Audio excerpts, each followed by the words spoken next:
News पर views में आप सबका स्वागत है और आज हम मुलाकात करवाने जा रहे हैं आपकी एक नई कंपनी से जिसकी लिस्टिंग हुई है आज। जी हाँ, पॉपुलर व्हीकल्स एंड सर्विसेज, ये कंपनी आज लिस्ट हुई है। इशू प्राइस 295 रुपये। इशू सब्सक्राइब हुआ करीबन 1.25 गुना। रिटेल कैटेगरी में 1 गुना, HNI कैटेगरी में आधा गुना से थोड़ा सा ज़्यादा और QIB कैटेगरी में 2 गुना, लेकिन एम्प्लॉयज़ कैटेगरी में 7 गुना से ज़्यादा, लगभग 8 गुना ये इशू बढ़ता हुआ दिखा है। और लिस्टिंग थोड़े डिस्काउंट पर होती हुई दिखिए। 295 की इशू प्राइस के मुकाबले में स्टॉक नीचे लिस्ट होता हुआ दिखा है। अब 270 के आसपास है, लगभग 25 रुपये के नुकसान के साथ ट्रेड करता हुआ दिखा है। कंपनी जुलाई 1983 में बनी थी। ऑटोमोबाइल डीलरशिप का कारोबार करती है। नई पुरानी गाड़ियों की बिक्री, सर्विस, रिपेयरिंग और स्पेयर पार्ट्स डिस्ट्रीब्यूशन का कंपनी का कारोबार है। और सब्सिडीज के जरिए Maruti, Honda, JLR, Tata Motors, ये सारी बड़ी बड़ी गाड़ियाँ, बड़ी बड़ी ब्रांड्स हैं जिनके लिए कंपनी कारोबार करती है। आइए आपकी मुलाकात करवाई जाए। मिस्टर जॉन वर्गीस, कंपनी के CFO, हमारे साथ कार्यक्रम में हो रहे हैं शामिल। वर्गीस साहब ने चार्टर्ड अकाउंटेंट हैं और कलकत्ता यूनिवर्सिटी से आपने कॉमर्स में ग्रेजुएशन डिग्री हासिल की है।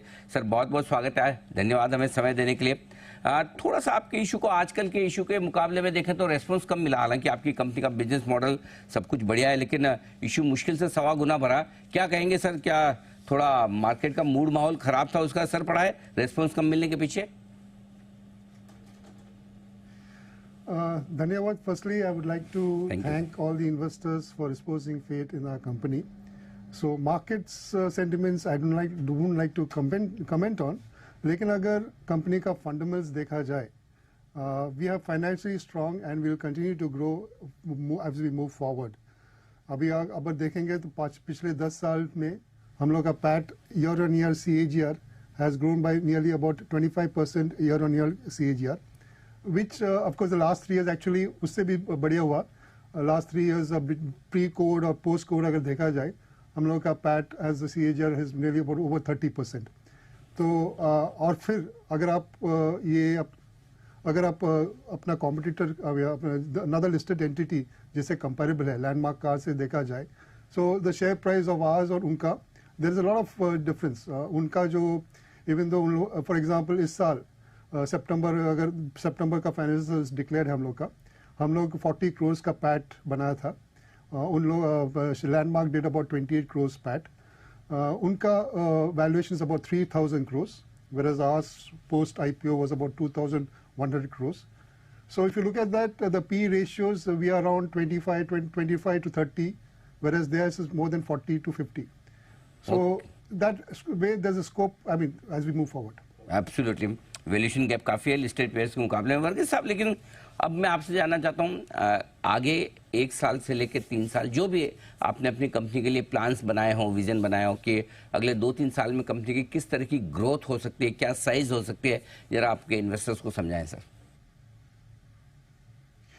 मैं आपको पिछले जैसे मैं बताया कि अगर मैं पिछले 3 साल का मैं या 4 साल का मैं बताऊँ, FY19 टू FY23, इसमें अगर देखा जाए हम लोग का एक्चुअली मेन फोकस है सर्विस कंपोनेंट में।